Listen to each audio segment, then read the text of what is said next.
is Dr. Vivek Desai, the founder and managing director of Hosmac India Private Limited. It's a renowned name in hospital planning and management in India and in the GCC.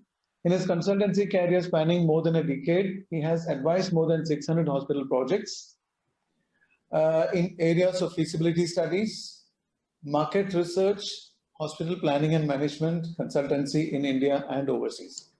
He has worked as an advisor to numerous multilateral agencies like the World Bank, UNICEF, WHO, Ministry of Health and Family Welfare, etc.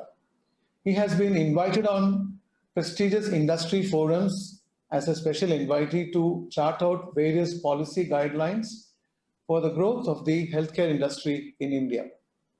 For his untiring efforts in popularizing the concept of hospital consultancy and helping the industry network in general, he has been felicitated with many awards. Now I hand over the mic to Mr. Dr. Vivek Desai to continue with his chapter on future expansion, contingency planning for utility systems and pre-construction risk assessment, PICRA. Sir, over to you now.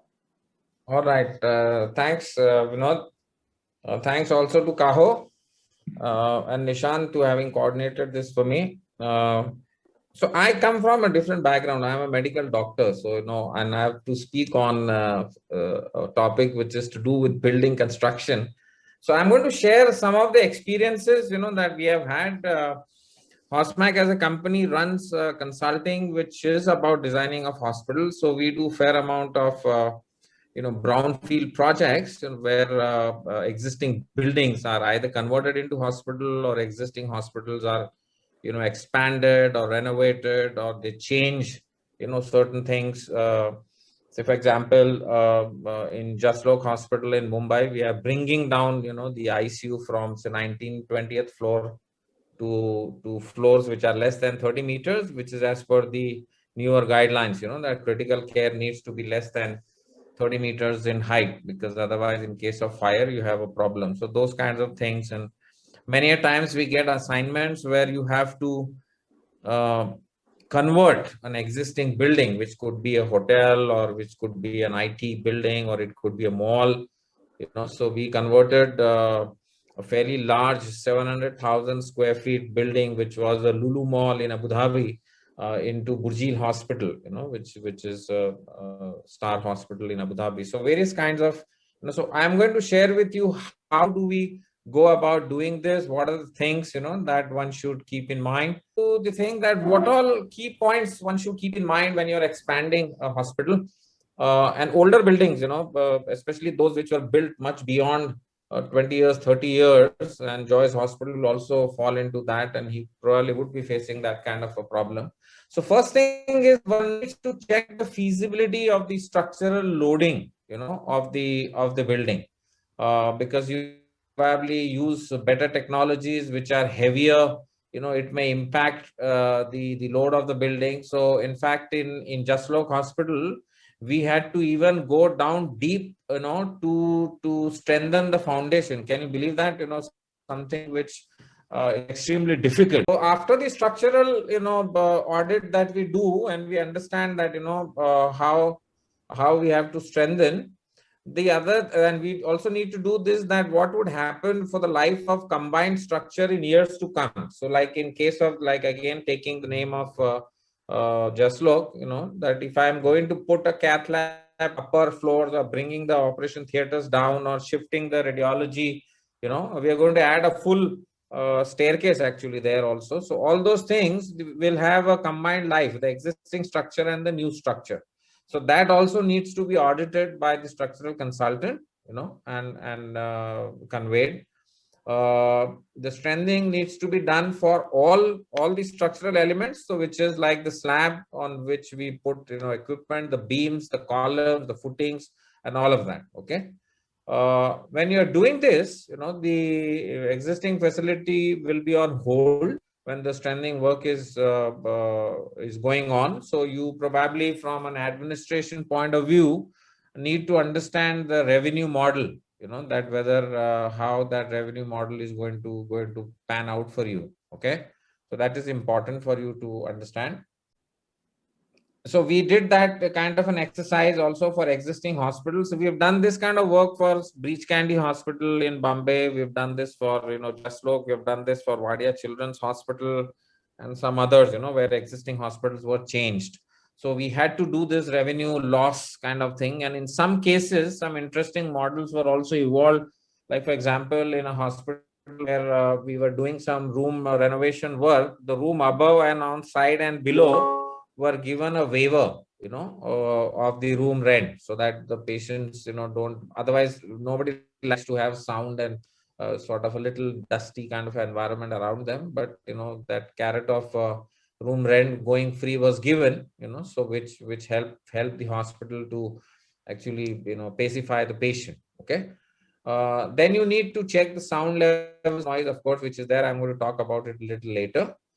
We also have to decide on working hours, which has to sync then with the patient resting hours. So, for example, we did an intensive care unit renovation in Holy Family Hospital in Bandra in Mumbai, and we could work only in spans or spurts of 3 hours, 2 hours, 3 hours, like that. So have to coordinate that kind of an activity so that the patients do not get hampered in terms of their resting hours. We were talking about services, with the old ones, and there would be a lot of them. So you would have to replace wires, ducts, cabling, plumbing. And I was mentioning that in one hospital, we had just kept the old plumbing line as is, because it was very difficult, to change the plumbing line, and put entire new, plumbing line later on. Okay. So those kind of decisions will need to be taken. There will be periodic shutdowns to be planned of the existing MEP services while connecting to the new ones. So we need to understand that and carefully synchronize, the timings of various things, especially when you're talking of air conditioning and you're talking of, operating theaters and intensive care units. So you will have to, plan that and synchronize what it is. There would be a lot of surprises as you go in, and these, of course, you will have to handle as you face them. So we have had problems of new lines, or we had problems of collapsing of ducts, or even collapsing of walls, especially if they are very old structures. You just put a hammer and the whole thing comes crashing down. Always keep a copy of the as-built drawing, sets of all services installed before starting. If you have an as-built drawing, that is the best to have. If it is not, then generally strongly recommended to do a site survey of the as-is kind of a building before you even start the work. So that is a mandatory thing. Never, not do that. I've had an instance of a hospital where everything was done, and then the chairman came and said, you hang this MF Hussain painting. The guy went, drilled a hole and put the painting, fine, but next day morning there was 6 inches of water because he went and drilled into a pipeline. So it's extremely important that you work with as-built drawings if you have. Track the timelines, for medical equipment ordered and their installation. Good project management consultant will definitely help. Otherwise, if you just leave it to the architects and your own engineers, it might at times backfire. So it's especially when want to do these kind of things. So PMC is recommended to have, unless you have confidence in your own engineers in the facility mix. So we've had problems of doctors coming in and telling us, no, shift this wall a little bit. I want a wash basin here. The monitor is why it's on the left side. I want it on the right side. All this you need to take the user input much before you commence your work. So I'm going to now talk about some of these newer elements which we have found pretty much useful. And drywalls is something which comes to my mind, which is a very useful technique to do faster work, and also in older buildings, because these are lightweight structures. It helps the structure itself. Okay. So these are like you see in your screen. This is just a GI frame, very lightweight. You can easily lift it and put it. It is also easier to remodel if you have to tomorrow change. You can see in the picture, how plumbing lines and everything else can run in between. Yeah.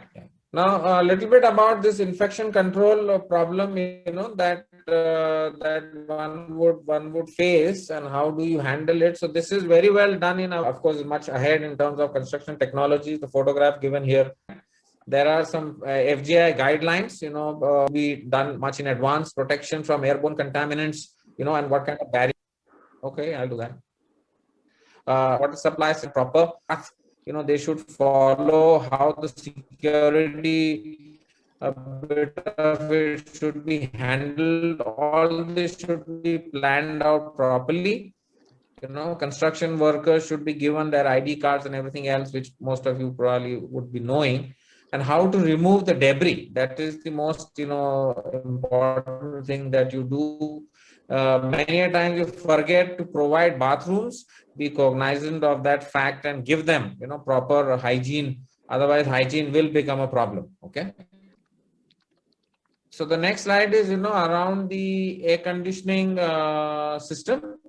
And or hospitals which don't have space enough, the chillers and HUs, and for the cooling tower building, they should opt for this heat recovery system. Is something that we have been using.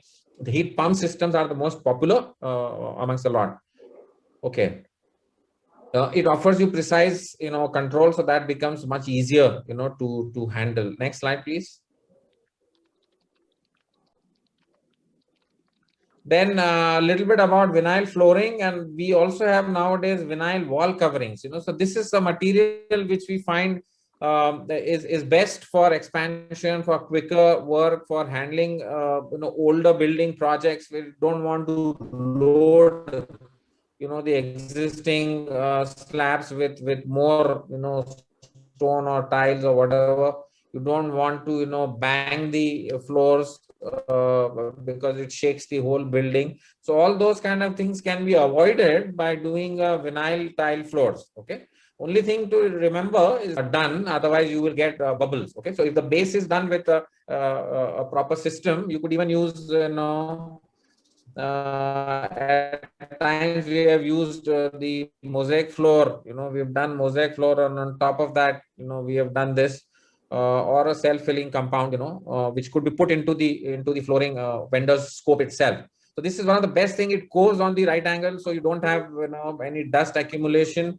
Okay, it comes in large rolls, so installation is faster, and life, if laid properly, can be 10 to 20 years. Asian Art Institute, which we designed in Bombay in 2021, some of the floors still exist. I mean, it's more than 20 years now, almost. Okay. So those kind of things, are available, and you should probably try and see this and use it. It also is non-slippery, so that also helps. If there is a water spillage or anything, which is there, that becomes easier to handle. Next slide. So I'm giving you very quickly some photographs, of something that we have done. So this is Jaslok in South Mumbai. Next slide. Next slide. Yeah, so there was a vertical expansion on top. You see the 4 arrows. Next slide. You see, this is going to be built on top of whatever their existing porch is. And what you see, the Jaslok written white structure in the vertical section is going to be the parking, because we would be eating up some parking. So this is a vertical stack that would take about 80 cars, in that thing which is written as Jaslok. Okay. Next slide is about another hospital, which was an IT building which got converted in Nasik, small town. This will show you how you work with existing building. Next slide. So you see, we added, these 3 elevator cores and the staircases, because as per the new norms of NBC, and you need at least 2 minimum staircases in any hospital building with a width of 2 meters. So that kind of a thing was not there, since it was an IT building. So we had to add those cores at the corners. So this kind of thing, needs to be planned. Next. This we are doing in Jaslok also, actually, where we are creating this cores at the rear side of the building, 2 meter wide staircases. So these are If you see on the right hand side, the picture, we have added 2 more floors, because what was happening was this was an existing building, and you will find this problem in many hospitals where the height was restricted. So the best thing to do is go on the top floor and take the height and the operation theaters on the top floor, so that you can rest your air handling units and everything else on the terrace. The problem being, your structural stability should allow. So the next slide will show you. Next.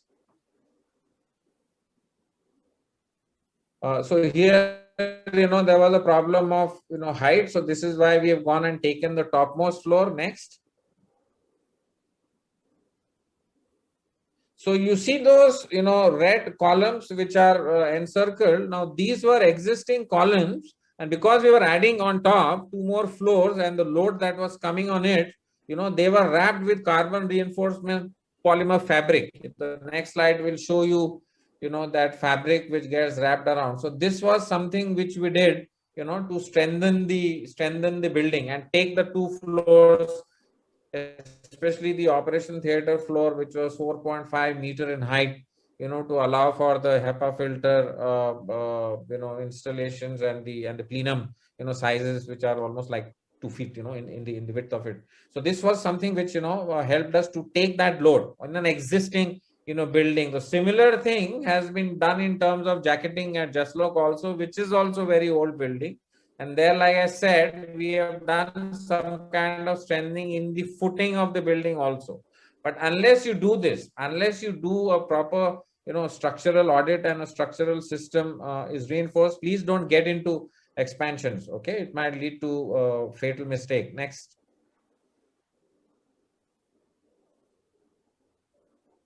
Yeah. So similarly, we also, existing post-tension slabs were strengthened with the MS fabricated supports, because wherever you see the red lines, that's a post-tension slabs where there is, reinforcement steel. You cannot drill through that. Okay. And because we were adding load, the slabs were also. So there are techniques now available, which we should use, and we could, come up with solutions for older buildings, for buildings which are getting converted by using some of these techniques, yeah,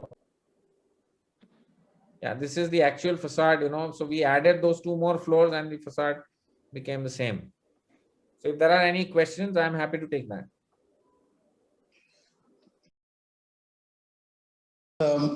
Utility systems. When you expand an existing building, we need to see that you don't have any major interruptions. So how does that stability we have seen? Similarly, we have systems like water supply and other things. So how does any example that we can say in a minute? So say I'll take the example of Jaslok, where we had, like I said, I junked the plumbing completely. So the old plumbing was left in situ, rather than trying to do something to it. And we then created a new plumbing, and the day that I'm going to, finish that plumbing is the old plumbing will be completely shut off. Okay, so you will have to plan this, like I said, the existing MEP and the one that you're going to connect, the new MEP, will need to be synchronized properly. Otherwise, so this has also happened with us when we changed that transformer, we changed their generators, so fair amount of planning went into it, when to shut off the plant, at what time, one needs to do that. All. Yeah, coming to NBC guidelines, the older buildings may not be in line with the guidelines that are there currently. So when we go for an expansion for the a part of the building, how does the guidelines work with reference to the old one and the new one in terms of NOCs, approvals from authorities? How does that get, so